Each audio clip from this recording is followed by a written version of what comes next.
महाराष्ट्र में तबाही के मनाजिर काफी तकलीफदेह हैं। रायगढ़, सांगली, चिपलून का इलाका हजारों टन मिट्टी में दफन हो गया है। 100 के करीब अफराद लापता बताए गए हैं। 100 से ज्यादा लाशें बरामद कर ली गई हैं। नेवी और एनडीआरएफ की 34 टीमें रेस्क्यू ऑपरेशन में मसरूफ हैं। फिलहाल लोगों को राहत पहुंचाने की कोशिश लगातार जंगी पैमाने पर जारी है। खाने पीने की अशिया और दवाएं पहुंचाने का काम सबसे पहले किया जा रहा है। मुतासरा इलाकों के लोगों को महफूज मुकामात पर भी पहुंचाया जा रहा है। किसी ने या तो अपनों को खोया है या फिर उनकी अपनी जायदादें तबाह हो गई हैं। हजारों लोग बेघर हैं। मुस्तकबिल के अंधेरों के खौफ में सांस लेते हुए सरकारी बसेरों में जिंदगी गुजार रहे हैं।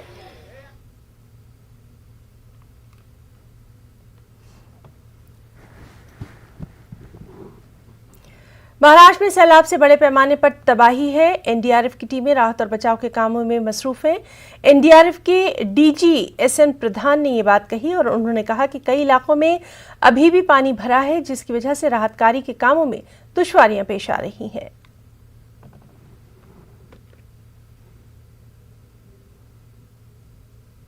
पानी पहले जो बाढ़ आई तो 2005 साल से भी थोड़ा 1 फीट कम था उसका लेवल उसी दिन हाँ, इसलिए वो पानी शाम 5 बजे नीचे भी गया, मतलब घर से बाहर निकल गया तो सब ने अपना घर साफ किया था। लेकिन रात में वापस जो आया बाढ़ वो पहले से 3 गुना ज़्यादा था, तो पूरा ग्राउंड फ्लोर पानी के नीचे गया। फर्स्ट फ्लोर में भी पानी जाने की संभावना निर्माण हो गई थी। बाढ़ सुबह के 8, 9, 10 बजे जो बाढ़ आया, उस बाढ़ का पानी 3.5 फीट तक नीचे रह गया और वो बाढ़ का पानी 2 बजे के बाद वो निकलना शुरू हुआ, कम हुआ और 4 बजे तक पूरा खाली हुआ, रास्ता दिखने लगा।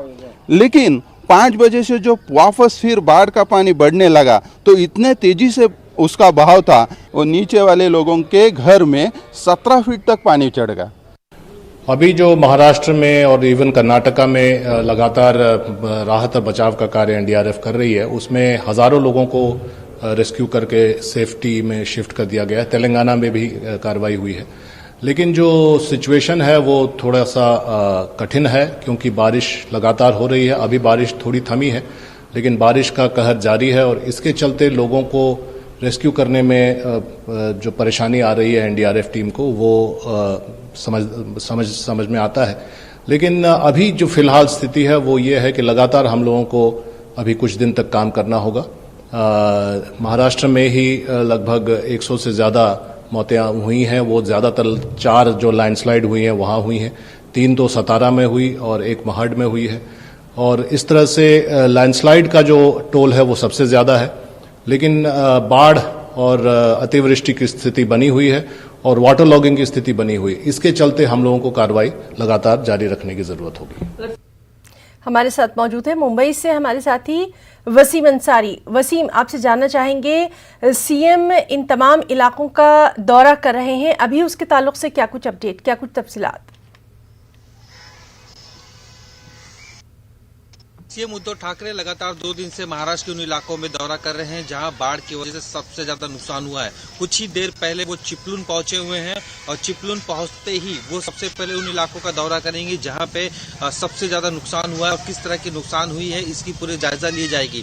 उन इलाकों का दौरा करने के बाद वहां के रहवासी है उनसे मुलाकात करेंगे, साथ ही जो अधिकारीगण है वहां पे उनसे भी मुलाकात करेंगे और इस बात की जानकारी लेने की कोशिश करेंगे कितना नुकसान हुआ है, क्योंकि चिपलून सबसे ज्यादा प्रभावित हुआ था। साथ ही एक दिन पहले देखा गया था कि महाड़ में भी सीएम उद्धव ठाकरे ने विजिट किया था। उस दौरान लोगों से मुलाकात की थी और कहा था कि आप अपना ख्याल रखें, बाकी आपको फिर से पुनर्वसन करने के लिए सरकार जो भी मुमकिन कोशिश है वो सारी करेगी और आपको एक बार फिर से आबाद किया जाएगा। इस तरह के उन्होंने आश्वासन दिए थे और आज चिपलून का दौरा भी काफी अहम है। तो वहीं पे केंद्रीय मंत्री नारायण राणे और उनके साथ विरोधी पक्ष नेता देवेंद्र फडणवीस भी साथ मौजूद है और वो फिलहाल तो महाड़ पहुंचे और महाड़ पे जिस तरह से मिट्टी की वजह से लोग दबे हुए थे, जो लैंडस्लाइडिंग हुई उसकी वजह से तली गांव में 43 लोगों की मौत हुई, उन इलाकों का जायजा लिया। साथ ही किस तरह के नुकसान हुए उसकी एक रिपोर्ट तैयार की जाएगी। इन जायजों के बाद नारायण राणे महाड़ से निकल के चिपलून भी आएंगे, चिपलून का भी जायजा लेंगे और उसके बाद एक रिपोर्ट बनाई जाएगी और केंद्र सरकार को सौंपी जाएगी। केंद्र सरकार और राज्य सरकार मिलकर इस पूरी मुश्किल को खत्म करेगी, इस तरह का उन्होंने आश्वासन दिया है। जो भी मदद सरकारी चाहिए केंद्र सरकार से वो दी जाएगी, इस तरह से उन्होंने अपनी बातें कही। कुछ देर पहले हमारे सूत्र बता रहे कि पीएम और सीएम के बीच भी फोन पे चर्चा हुई है। उस दौरान उन्होंने हालात का जायजा लिया कि किस तरह से अब भी महाराष्ट्र की स्थिति बनी हुई है। सीएम उद्धव ठाकरे ने सभी पहलुओं के बारे में उन्हें जानकारी दी और साथ ही पीएम ने इस बात को लेकर पुष्टि की कि जो भी केंद्र सरकार से मदद की जाएगी वो सारे उन्हें दिए जाएंगे। लेकिन फिलहाल अब भी हालात नाजुक नजर आ रहे हैं। 5 जिलों में इसका कहर 9 जिलों में हुआ था, लेकिन जो 5 जिले अब भी काफी दिक्कतों से गुजर रहे हैं। वहां पे भी रेड अलर्ट अभी भी जारी है मौसम का, और पानी का स्तर है वो भी भरा हुआ है। अब तक 1,35,515 लोगों को बाकायदा रेस्क्यू कर लिया गया है, सुरक्षित स्थान पर पहुंचा दिया गया है। इसके बावजूद भी एनडीआरएफ की जो टीम है लगातार सर्च ऑपरेशन अब भी शुरू रखा है। 112 लोगों की इस पूरे मामले में मौत हुई है, जिसमें लैंडस्लाइडिंग से तली गांव का सबसे बड़ा आंकड़ा है। 43 लोगों की मौत है। ये अपने आप में एक दुखद घटना है, जिसके लेकर भारत सरकार काफी परेशान नजर आ रही है। जो भी मुमकिन इंतजामात हैं वो सारे करने के लिए जी तैयार वसीम, है। तो लगातार वहां के हालात पर और खासतौर पर जो राहत के काम किए जा रहे हैं उस पर लगातार हमारी नजर बनी हुई है। बहुत बहुत शुक्रिया आपका तमाम तर तफसीलात के लिए। नाज़रीन, हमारे साथ कोल्हापुर से हमारे एक और साथी संदीप भी हमें तमाम तर तफसीलात के लिए मौजूद है। संदीप, कोल्हापुर के हालात आपसे अभी जानना चाहेंगे, क्या सिचुएशन वहाँ? देखिए, एक तो पूरे वेस्टर्न महाराष्ट्र में कोल्हापुर, सातारा हो या सांगली हो या तीनों डिस्ट्रिक्ट में बाढ़ का संकट जो आया हुआ था वो अभी टल रहा है धीरे धीरे से। ऐसा मैं बताना चाहूंगा, क्योंकि बारिश तो अभी हिना जी पूरी तरह से रुकी हुई है, लेकिन वेस्टर्न घाट जो है वहां पे बारिश लगातार शुरू है। लेकिन जो बाकी का इलाका है, कोल्हापुर सिटी हो या बाकी के जो तहसील है, वहां पे बारिश अभी पूरी तरह से रुकी हुई है।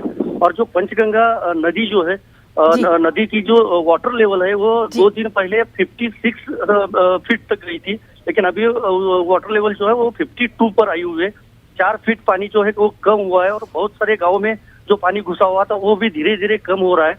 अभी तक 8 एनडीआरएफ की टीम जो है वो कोल्हापुर जिले में तैनात की गई है, और उनकी तरफ से जो रेस्क्यू ऑपरेशन है वो शुरू किया गया है। दूसरी तरफ शिरोल तहसील जो है वहाँ पे इंडियन आर्मी के जवान भी पहुंच चुके हैं। लगभग 60 जवान इधर है, और वहाँ उनकी तरफ से भी रेस्क्यू ऑपरेशन जो है वो चल रहा है। और बहुत सारे लोग, यानी हजारों लोगों को माइग्रेट किया गया है, सुरक्षित स्थल पर उनको लाया गया है। और अभी तो बारिश रुकी हुई है, इसलिए अगले 2 या 3 दिनों में जहाँ पे पानी बहुत ही भरा हुआ था वो खाली हो सकता है।